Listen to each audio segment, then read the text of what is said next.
Hi, Guy. How are you today? Thanks for joining me. Hi, David. Thanks. It's a real pleasure. So, your lab clearly has the coolest name of any lab I've come across, the Worm Shack. I was hoping you could tell us about the Caldwell lab at University of Alabama Sure. and studying malfunctions associated with diseases of the nervous system. Sure. First of all, I just want to point out that even though I'm the one here, I'm representing both myself and my lovely wife. My wife and research partner of 30 years now, Kim Caldwell, who's next door with a student in her office. But Kim and I, when we met in graduate school, had dreamed of having a lab together, even though we had, at the time, were working on different organisms and different systems. And our training ended up such that we kind of complement each other.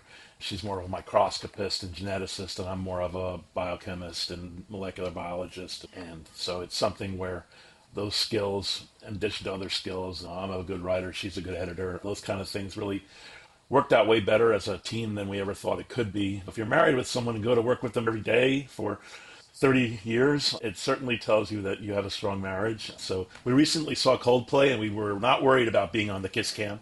Fortunate to have a lab here together at the University of Alabama in Tuscaloosa, the main campus, as I'll point out behind there, Roll Tide. I have to say that obligatory. It's required here on campus. But it's something where we've been here, both Kim and I have been in Alabama now for 25 years, even though we're both from New York. She's from New York State and I'm from the New York City area.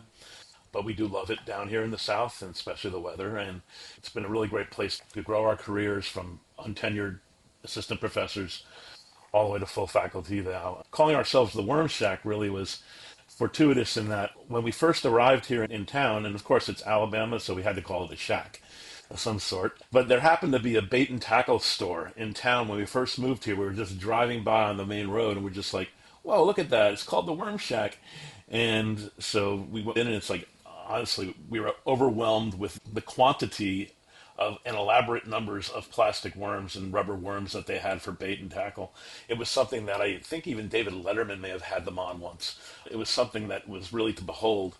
But they had really cool T-shirts, and so he thought, oh well, let's name our lab the Worm Shack also, and use their T-shirts for students. And we did that for many years. But then the actual Worm Shack burned down. I don't know if it's insurance fire or something, but the Worm Shack no longer exists. But their T-shirts are still available through some gas station. But we end up making our own now. But it's something that's how we ended up naming the lab, because we do work on the microscopic nematode roundworm, which is a common model organism. And then the worm is called Centerabdidus elegans, or most people know it as C. elegans. It's been a model system now for, oh gosh, over 60 years. Originally founded by my scientific grandfather, who would be Sidney Brenner of the field in Crick, of Watson and Crick, originally helped decipher the genetic code. Brenner won the Nobel Prize in 2002 or 3 with Bob Horvitz at MIT, and John Sulston was no longer with us for the discovery of apoptosis. So C. elegans now has been the subject of 4 Nobel Prizes, including last year, where Gary Ruvkin at Harvard and Victor Ambros as well, who had a long career at Dartmouth and I believe now is at UMass, had won it for the discovery of microRNAs, which is something where C. elegans as a model system for basic research has been used many, many years now for really making some pretty exciting discoveries. My own personal lucky relationship with it was I did my postdoc in the lab of a guy named Marty Chalfie at Columbia University. I was there in the 1990s, and just when I arrived there, Marty had co-discovered the gene for the green fluorescent protein, or GFP. We had been transplanting it into different worms and different cell types and using it as a molecular light bulb to study processes common to how worms would respond to touch. And that was something that Marty was an expert in. This was at Columbia University back in New York. So 10 years later, after I came here in Alabama, Marty won the Nobel Prize also. He shared it for GFP with Roger Chen and a gentleman from Japan that is no longer with us either. It's something that was obviously the ability to study things in real time with fluorescence in living organisms. It's fascinating because the discovery of GFP really coalesced with the discovery and the popularization of digital microscopy and being able to use digital microscopy, digital video, And the internet really came about at around the same time. And so that confluence of technologies had really led to big scale advances in the ability to study animals and organisms in real time using fluorescence. The nice thing about the worm, C. elegans, is transparent anatomy, and you can see directly into it. And so looking up and lighting up different types of cell types was perfect for use of GFP. So it's something our lab uses routinely, and now you'd be hard pressed not to find a molecular biology lab in the world using some version of GFP involved in their research. Pioneered that as well as microRNAs and a mechanism called RNA interference, RNAi. Also was awarded the Nobel Prize researchers for that discovered that in the worms. I really felt that it was a really great system for doing basic biology and basic science, but when I started my lab, it really wasn't being used much to study disease.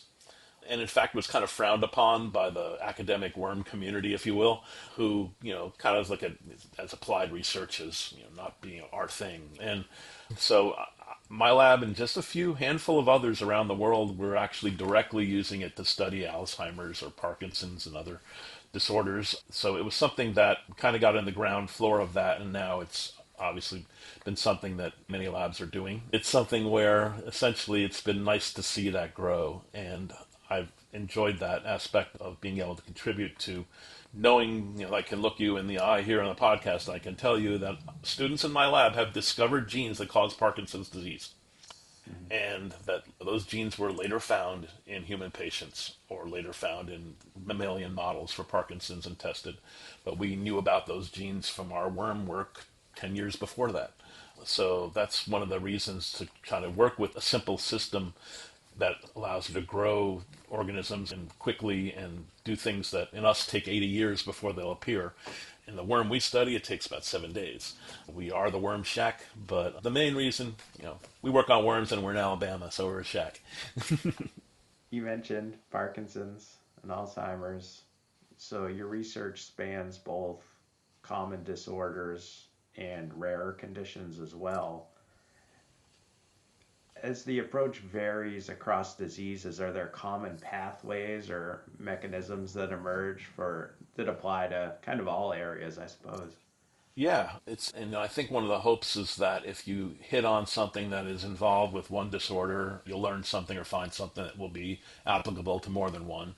And certainly when it comes to the different neurodegenerative diseases, from ALS, Parkinson's, Alzheimer's, Huntington's, various ones, the common theme that has emerged in the last 20 years is this idea of proteostasis, how proteins misfolding and maintaining the balance between correctly folded protein and balance of how much protein a cell can handle versus being able to take out misfolded protein, take out the trash, if you will, get rid of toxic forms of proteins that might be causing or contributing to neurodegeneration, is a common feature of all these different disorders. And you have different players depending on which disease you're talking about. Alzheimer's, you're talking typically about the beta amyloid protein, the tau protein. ALS, you're talking about different disorders like TDP43 is one. There's a protein with ALS, superoxide dismutase. But with Parkinson's, it's called alpha-synuclein is the main toxic protein in that disorder. Common theme is that you have a protein that misfolds and aggregates over time, and the loss of the protein's native function and sometimes a gain of toxicity, a gain of malfunction, is a cause of the neurodegeneration. And it can, neurodegenerative diseases are insidious in that they can begin before we can detect anything going on with the brain, certainly in humans. And so diagnosis is often post-mortem.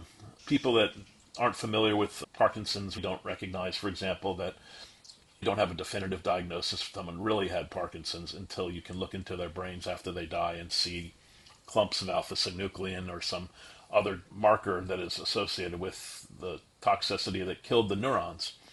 And so finding those things earlier on, finding susceptibility factors that might make, me resilient to Parkinson's, whereas maybe my dad was not, or if I had a twin brother, what I don't, but maybe I would get it and he wouldn't. Those factors are fascinating to us, and we think using a simple system like C. elegans, which by the way are they're clones of each other. The worms are all genetically invariant.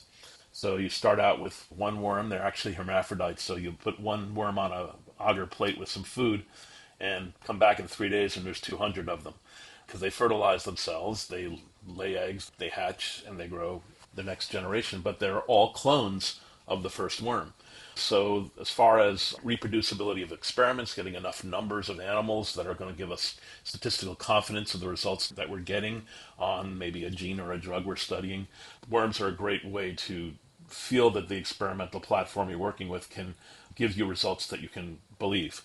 And I think that's a very important part of science, because lots of those studies that we do in mice and rodents, let alone primates, have an N number of 3, 6, 10 maybe. We're talking 200, 300 in our experiments. And so it's really a big difference in confidence level of being able to know that, yes, it's a worm, but if you see something happening, it's probably a real effect that you can have, but then you should test it further in other systems, more complex systems. But your question's a good one about the commonality that might be existing as far as between disorders that might be more rare versus those that are commonly known. One thing is borne out, definitely true over many years of research, not just by our lab, but by everybody that does biomedical work, is that studying rare diseases inevitably tells us something more about common ones. I have multiple examples in that regard from work we've done and work that others have done. I'll give you an example of a gene that causes Parkinson's. It's a gene called the GBA1 gene, codes for an enzyme called glucose cerebrosidase. We all have it. It all has a normal function. It's involved in the lysosome, which is kind of a garbage dump of a cell, that recycling center of a cell. When GBA1 If you happen to inherit two defective copies of GBA1, one from mom, one from dad, you don't get Parkinson's, you don't get Alzheimer's or anything, but you end up with a very severe lysosomal disease. It's called a lysosomal storage disease, because if the lysosome doesn't store what's inside it properly, the enzymes that are present in there, they're hydrolytic enzymes that essentially break down everything in a cell. If they get loose inside the cell, instead of being compartmentalized into a vesicle like the lysosome, they'll start wreaking havoc and breaking down all kinds of proteins. So GBA1 is an enzyme that breaks down it's a lysosomal enzyme that helps break down specific forms of ceramide-related protein compounds in the cell. If you get two mutant copies of GBA1 from mom and dad, you don't get Parkinson's, but you end up with a very severe lysosomal disease called Gaucher's disease. People that were studying this rare disorder, which it still is rare, found out that if you were heterozygous, you have one copy of the GBA1 gene mutant and the other one's fine, you don't end up developing Gaucher's disease. You're protected. You have enough of the functional enzyme to compensate for the loss of the one copy. But it turns out that if you continue to live and live older, which you would not do if you got Gaucher's, you would die early. If you have one copy that's non-functional, you don't get Gaucher's, but you end up getting Parkinson's. In fact, it is the single largest genetic risk factor for Parkinson's now. And, really, literally 10 years ago, 15 years ago maybe, no one knew that. So that came out of studying this rare disorder of lysosome function. Interestingly, our own lab had identified that gene, the GBA1 gene, as causing dopaminergic neurodegeneration in a paper we published in 2008, but we had no idea that it had any real, link clinically to the disease. And so when others started finding these mutations in the gene and linking it to Parkinson's, we were contacted by people, and they wanted to collaborate us. The folks that were at Harvard wanted to collaborate with us on our worms to study this gene, and we published some nice work on that with those folks that were studying mice and other models to really pin down and nail down that this really is a major factor causing dopamine neuron death in patients. So it is something that studying the rare diseases makes a big difference for finding common ones. Right now, our lab is funded by the NIH for another 2 months to study a rare disease called Sala disease. It's also a lysosomal storage disorder. 10 years ago, we found that the gene that causes Sala disease, which is exceedingly rare, affects very few people in the world, a couple hundred at most, primarily in Finland. But Sala disease is something that you don't live very long. You die as a child, primarily, usually, and it's something that we found also affects dopamine neuron survival. So it has probably a link to Parkinson's as well. We really got into Parkinson's by studying a disorder called dystonia. Many people have heard the word dystonia, but they may not be familiar with what it is. It's kind of an umbrella term. You haven't heard of it? Yeah, Okay. unfamiliar. You are familiar. Oh, good. Fortunately, maybe that's because there's a lot more awareness about it. There's a wonderful center for different forms of dystonia run by a friend of mine called Chris Bragg at Harvard. I don't know if you know Chris, but Chris and Lorio Zelius, a wonderful scientist in the dystonia field, one of the real pioneers in that field, are both at MGH in Boston, and we've collaborated and published with both of them in the past. Dystonia is something that is an umbrella term for a series of disorders that all involve a common feature where you'll have it's a movement disorder like Parkinson's, but instead of having just the tremor and the loss of bodily control that you have in Parkinson's, you have often associated with a very repetitive type of postural instability. You can have tics. There's very wide forms of dystonia.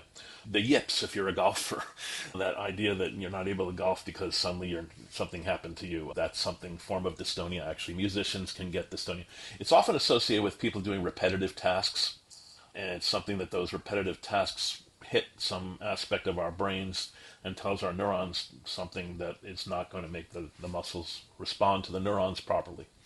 But at the root of dystonia, there are multiple genes that have been linked to it, and the most common genetic form of dystonia is generalized dystonia. Lorio Zelius and Zandra Brakefield in Harvard had discovered, and we focused on trying to understand it when I was a brand new professor here, mainly because no one knew what it did. They knew it was linked to patients. It looked like it was causal in the disease, but no one knew what kind of protein it did or what kind of function it had.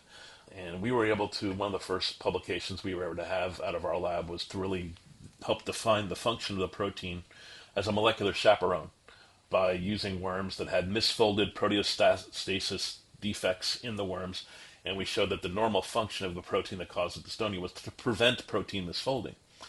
And so we were able to make transgenic animals with the human protein in the worms and show that misfolded proteins were diminished when the protein was working normally. But when it had the mutation that was dystonia, the misfolded proteins would appear and would start accumulating over time.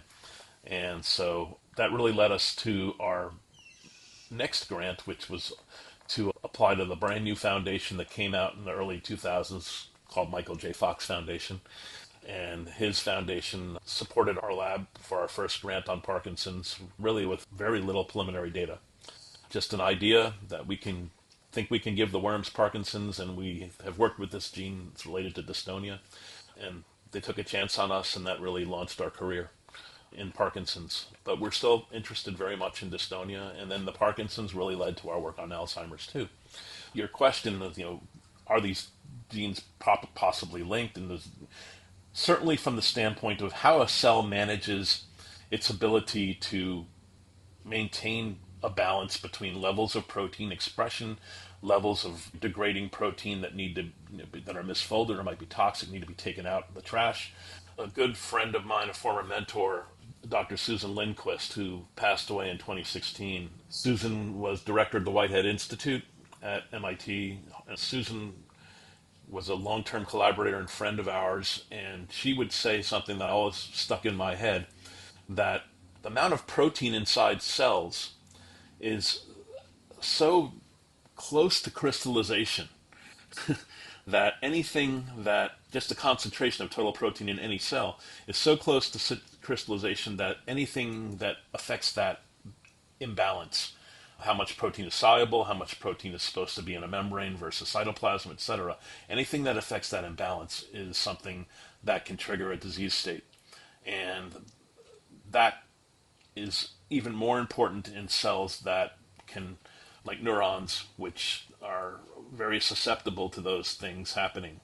And so I think in general, that's been a mindset of our lab, is to focus on proteostasis as the underlying cause for multiple of neurodegenerative diseases or diseases of protein misfolding, but use it as a springboard to try to hopefully accelerate our path towards specific ones.